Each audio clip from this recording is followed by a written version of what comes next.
Students, मैं विवेक राय vision classes Gorakhpur के इस यूट्यूब चैनल में आप सभी छात्रों का हार्दिक स्वागत करता हूं। प्यारे छात्रों, आज हम लोग अपने भारतीय संविधान का एक नया सेगमेंट पढ़ेंगे जिसका नाम है मौलिक अधिकार। देखिए प्यारे छात्रों, अगर बात करें मौलिक अधिकार की तो मौलिक अधिकार को भारतीय संविधान के भाग 3 में रखा गया है और जो अनुच्छेद है वो 12 से 35 के बीच में मौलिक अधिकारों की बात की गई। प्यारे छात्रों, ठीक है। देखिए, अगर क्वेश्चन की बात की जाए तो एक क्वेश्चन यहीं से निकल के कभी कभार पूछ लिया जाता है कि भारतीय संविधान में मौलिक अधिकारों को किस भाग में रखा गया है। तो इसका आंसर क्या होगा? भाग 3। और किस अनुच्छेद के बीच रखा गया है? तो अनुच्छेद 12 से 35 के बीच रखा गया। प्यारे छात्रों, ठीक है, आगे बढ़ते हैं। देखिए, मूल भारतीय संविधान में कुल 7 मौलिक अधिकार थे। यानी कि जब भारतीय संविधान बन के रेडी हुआ, तैयार हुआ 26 जनवरी 1950 को, उस समय मौलिक अधिकारों की जो कुल संख्या थी वो कितनी थी? 7 थी। ठीक है प्यारे छात्रों, तो इसे आप ध्यान रखिएगा। मौलिक अधिकारों की कुल संख्या मूल भारतीय संविधान में 7 थी। देखिए, यहाँ से क्वेश्चन आता है कि मूल भारतीय संविधान में मौलिक अधिकारों की संख्या कितनी थी? 5, 6, 7, 8। तो कुछ बच्चे 6 टिक मार देते हैं। देखिए, अगर आपसे मूल भारतीय संविधान पूछेगा कि मूल भारतीय संविधान में कुल कितने मौलिक अधिकार हैं, तब आप 7 जवाब देंगे। वर्तमान में कितने मौलिक अधिकार हैं, अगर बात आई वर्तमान की कि आज के समय में कुल मौलिक अधिकार कितने हैं, तो वर्तमान में इनकी संख्या कितनी है? 6 है। इस बात का आप ध्यान देंगे। तो मूल भारतीय संविधान में अगर बात की जाए तो मौलिक अधिकारों की संख्या 7 है, लेकिन अगर वर्तमान की चर्चा की जाए तो वर्तमान में इनकी संख्या 6 है। प्यारे छात्रों, ठीक है, आगे बढ़ते हैं। देखिए, किंतु 44वें संविधान संशोधन 1978 द्वारा संपत्ति के अधिकार को मूल अधिकारों की श्रेणी से हटा दिया गया। प्यारे छात्रों, हमने अभी आपको बताया कि मूल अधिकारों की संख्या जो मूल भारतीय संविधान में थी वो तो 7 थी, लेकिन 44वें संविधान संशोधन 1978 के द्वारा संपत्ति का अधिकार, जो पहले मूल अधिकार था, उसको हटा दिया गया। अब आपका क्वेश्चन होगा कि सर, संपत्ति का अधिकार अगर हटा दिया गया तो ये अधिकार कहाँ गया? मूल अधिकार तो है नहीं। देखिए प्यारे छात्रों, संपत्ति का अधिकार मूल अधिकार की श्रेणी से हट गया है, लेकिन ये बन गया है विधिक अधिकार। विधिक अधिकार कहिए या फिर कह सकते हैं आप कानूनी अधिकार, ये बना दिया गया है। ठीक है, अब आपका प्रश्न होगा सर, ये विधिक अधिकार और कानूनी अधिकार क्या होता है? बता दें प्यारे छात्रों, विधिक अधिकार या कानूनी अधिकार ऐसा अधिकार होता है जिसको संरक्षण कानून द्वारा दिया जाता है। ठीक है, उसको संविधान के द्वारा संरक्षण नहीं प्राप्त होगा, उसे कानून द्वारा संरक्षण प्राप्त होगा। ठीक है, तो ऐसे अधिकार जिसको कानून द्वारा संरक्षण प्राप्त होता है उसे हम लोग विधिक या कानूनी अधिकार कहते हैं। ठीक है, तो बात क्लियर हो रही होगी, उम्मीद करते हैं प्यारे छात्रों। देखिए, आगे बढ़ते हैं। अतः वर्तमान में की संख्या कुल कितनी है? 6 है। हमने आपसे कहा था कि क्वेश्चन का जो पूछने का टर्म्स होगा, मूल भारतीय संविधान में कुल संख्या 7 है। 44वें संविधान संशोधन 1978 द्वारा संपत्ति के अधिकार को मूल अधिकारों की श्रेणी से हटा दिया गया। कौन सा अधिकार बना दिया गया? कानूनी अधिकार बना दिया गया। वर्तमान में मूल अधिकारों की संख्या कुल कितनी है? तो ये संख्या 6 है। देखिए, एक क्वेश्चन यहाँ से और पूछा जाता है, संपत्ति के अधिकार को किस संविधान संशोधन के तहत हटाया गया? तो इसका आंसर होगा 44वें संविधान संशोधन के अंतर्गत संपत्ति के अधिकार को मूल अधिकारों की श्रेणी से हटाया गया। तो देखिए, हर टर्म्स जितने भी पॉइंट्स होंगे, सारे पॉइंट्स इंपॉर्टेंट ही हमने इसमें रखे हैं। सबसे क्वेश्चन पूछा जाएगा तो क्वेश्चन को बोल के बता के डिस्कस कर लिया जाएगा कि आगे जो प्रैक्टिस सेट है वहाँ से क्वेश्चन आपको न फंसे। ठीक है प्यारे छात्रों, चलिए आगे बढ़ते हैं। देखिए, जो मूल अधिकारों की संख्या है वो 6 है। तो अब इन 6 मूल अधिकारों के बारे में थोड़ा सा विस्तार में चर्चा करेंगे। ठीक है प्यारे छात्रों, देखिए, उन 6 मूल अधिकारों में जो पहला मूल अधिकार है वो है समानता का अधिकार।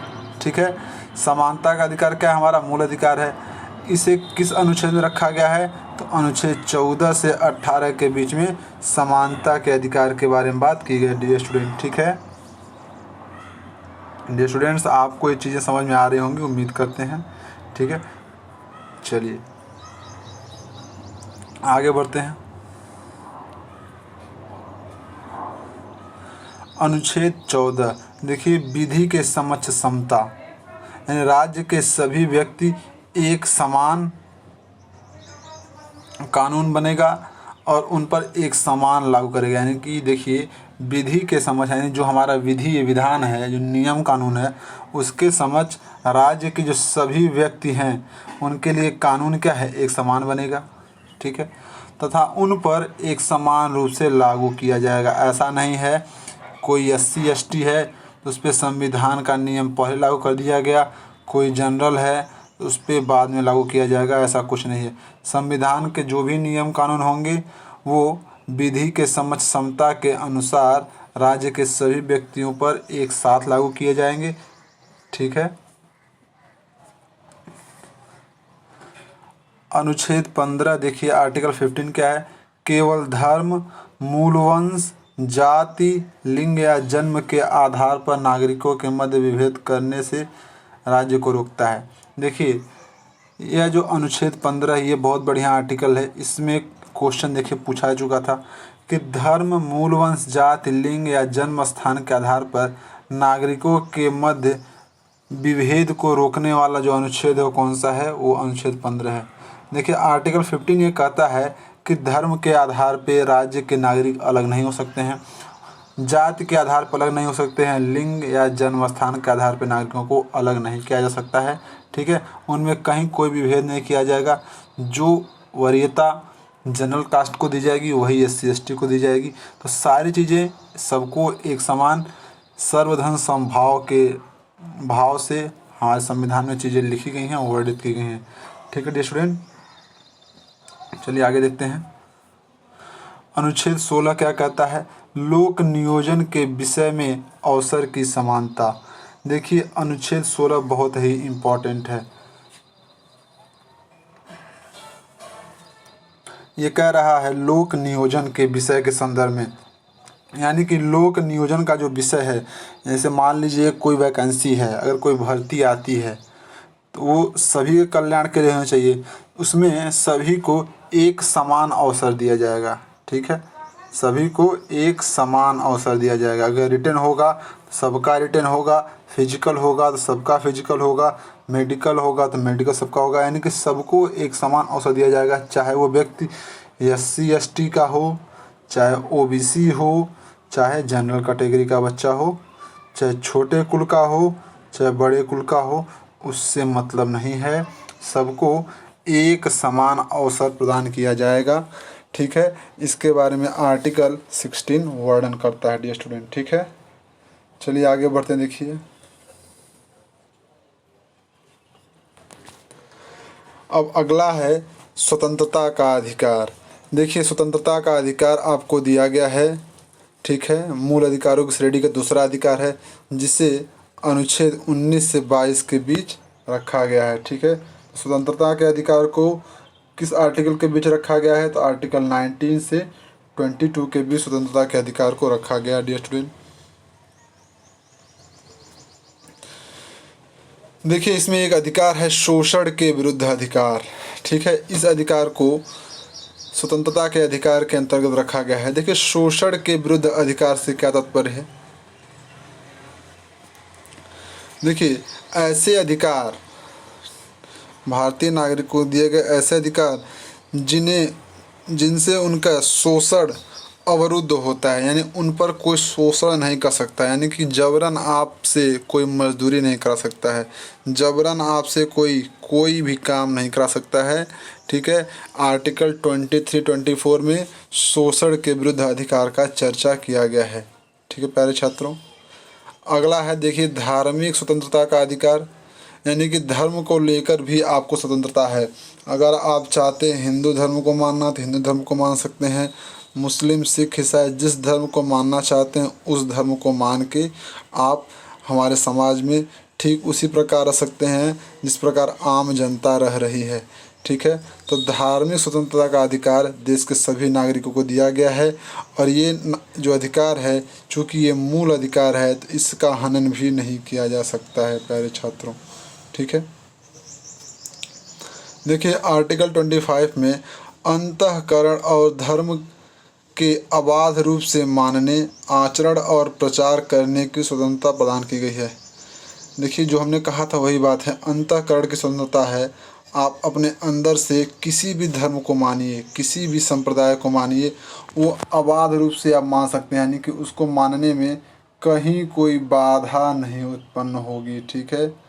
और चाहें तो आप उसका आचरण कर सकते हैं, उसको मान सकते हैं, उसका प्रचार कर सकते हैं।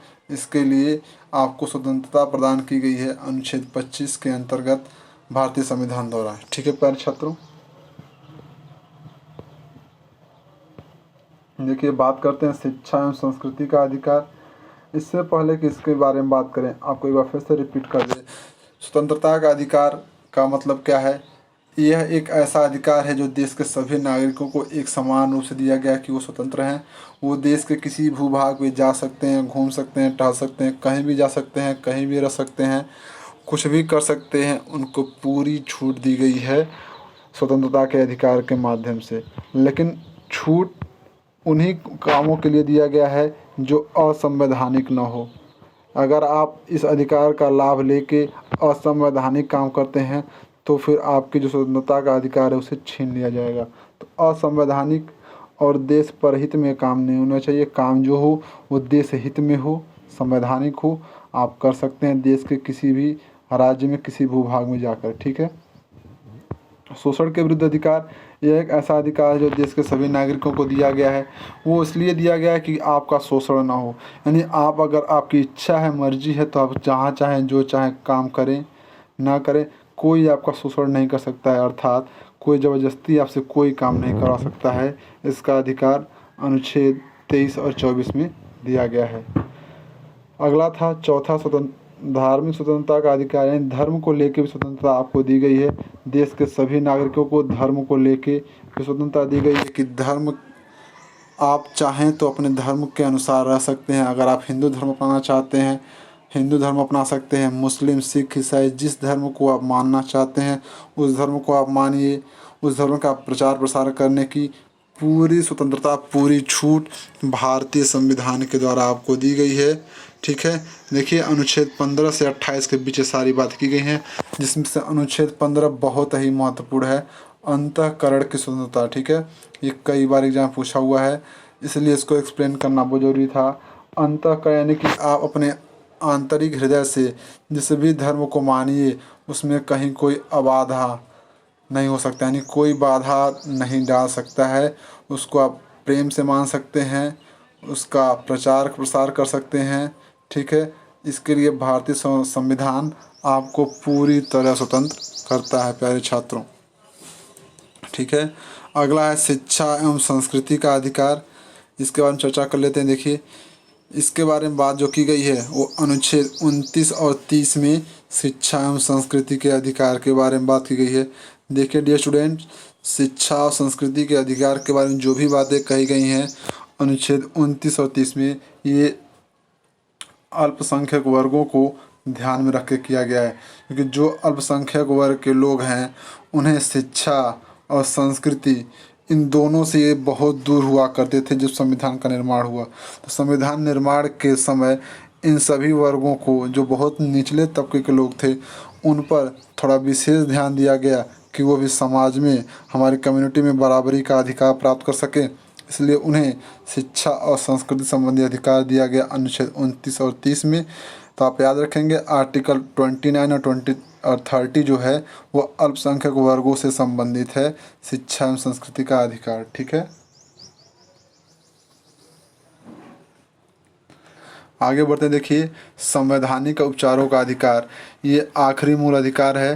देखिए, इसके बारे में कई बार प्रश्न आपके एग्जामिनेशन हॉल में आया हुआ है। अनुच्छेद 32 आर्टिकल 32 संवैधानिक उपचारों के अधिकार के बारे में चर्चा करता है। और आपको बता दें, डॉक्टर भीमराव अंबेडकर, जो हमारे संविधान के निर्माता कहे जाते हैं, उन्होंने आर्टिकल 32 यानी संवैधानिक उपचारों के अधिकार को संविधान की आत्मा कहा है, हार्ट ऑफ कॉन्स्टिट्यूशन उन्होंने कहा है। तो देखिए, आपसे दो तरह के क्वेश्चन बनते हैं संविधान की आत्मा से, क्योंकि आप जब प्रस्तावना पढ़ रहे होंगे तो हमने कहा था प्रस्तावना को भी संविधान की आत्मा कहा जाता है। यहाँ पे फिर बात हो रही है कि अनुच्छेद 32 को संविधान की आत्मा कहा जाता है। तो छात्रों के मन में एक समस्या उत्पन्न हो जाती है कि सर हम क्या करें, अगर एग्ज़ाम में आ जाएगा तो हम क्या टिक मारेंगे, अनुच्छेद 32 या प्रस्तावना को।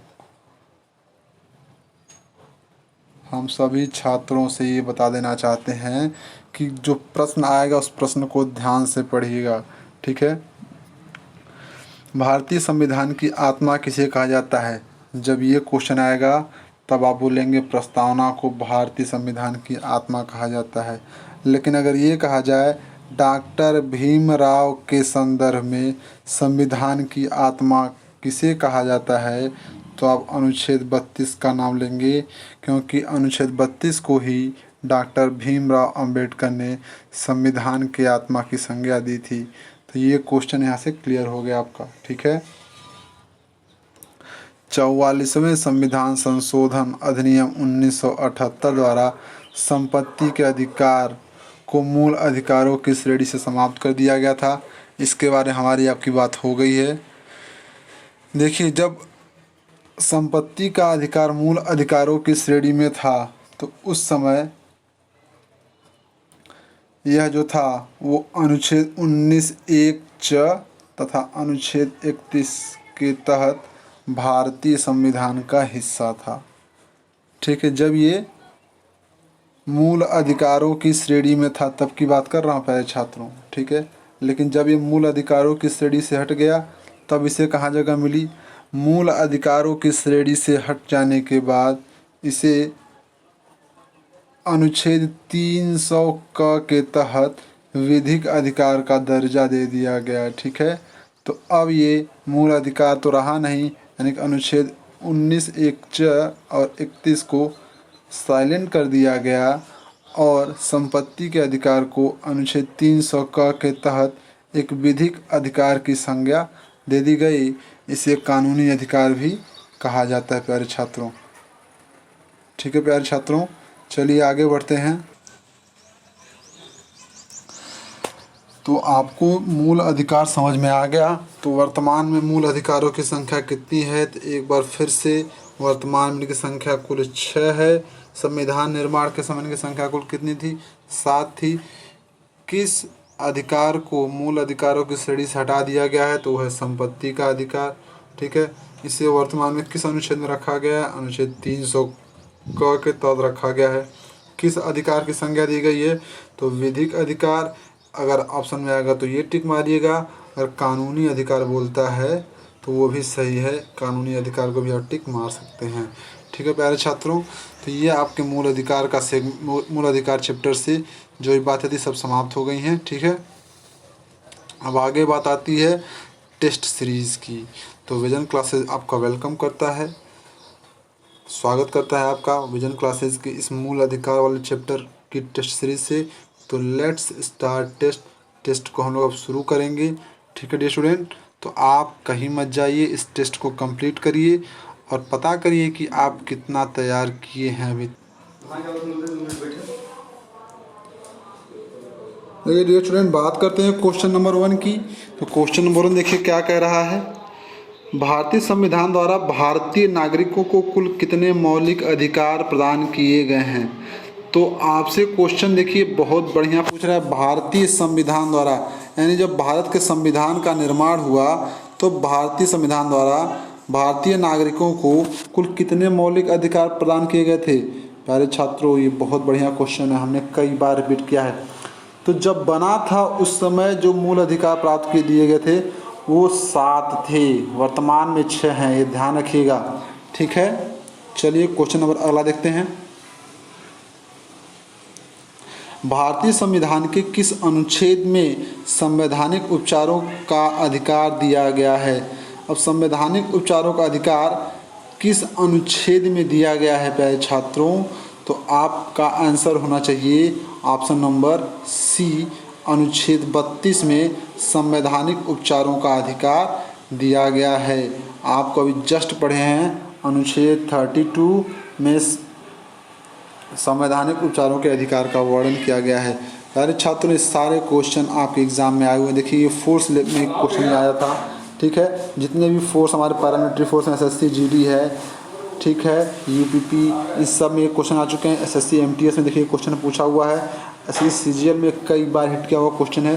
तो वही क्वेश्चन आपको दिए जाएंगे जो बहुत ज़्यादा इंपॉर्टेंट है, बहुत काफ़ी हद तक पूछे गए हैं, उन्हीं पर चर्चा की जाएगी डियर स्टूडेंट, ठीक है। चलिए क्वेश्चन वाला देखते हैं।